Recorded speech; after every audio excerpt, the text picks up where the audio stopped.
Alors pourquoi? Tout simplement parce qu'on estime que c'est une des clés du succès pour notre entreprise dans notre secteur, mais comme c'est le cas pour la majorité des entreprises dans d'autres secteurs. Nous avons initié un certain nombre d'initiatives depuis une dizaine d'années. On se rend compte que c'est un travail de longue haleine, que le chemin est long, mais on progresse là-dessus. Alors, les actions, je pense que ça commence par quelque chose qui est absolument indispensable. Si on ne l'a pas, ça ne marchera jamais. C'est l'engagement total et affirmé de la direction générale.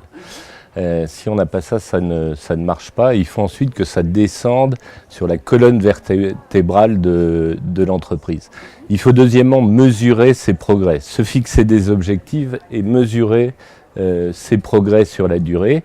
Et ensuite, identifier les points bloquants. Est-ce que c'est le recrutement? Est-ce que c'est la capacité à promouvoir les femmes?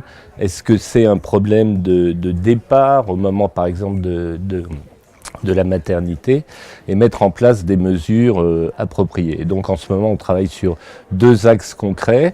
C'est tout ce qui concerne la flexibilité du temps de travail, dans la semaine, dans la journée ou dans l'année.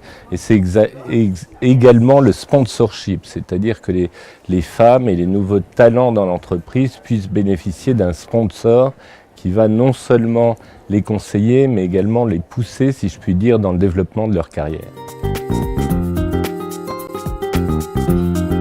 On a un problème de déperdition, comme dans beaucoup d'entreprises, au fur et à mesure des années. C'est-à-dire qu'on recrute chez Bain environ 30 à 40% de femmes au niveau les plus juniors.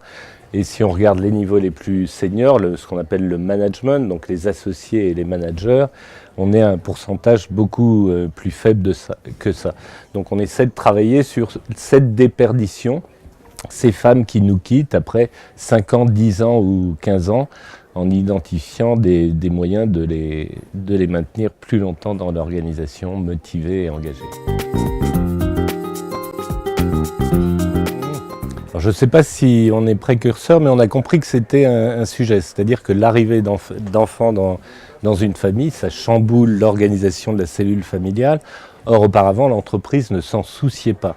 C'est ce qui faisait qu'on perdait en fait à cette génération des gens qu'on aurait pu garder. Donc Bain a mis en place une série d'initiatives. On a par exemple en France signé il y a 3 ou 4 ans la charte de la parentalité et mis en place toute une série de mesures sans d'ailleurs dissocier le rôle de la femme de celle de l'homme. C'est quelque chose qui est neutre. Alors ça se traduit par un système d'abondement qui permet à la firme de financer pendant la durée du congé de paternité, qui est de 11 jours, le jeune papa, de façon à ce qu'il puisse maintenir sa rémunération. Et le fait de mettre en place cette mesure a déclenché une augmentation très importante du nombre de congés de paternité.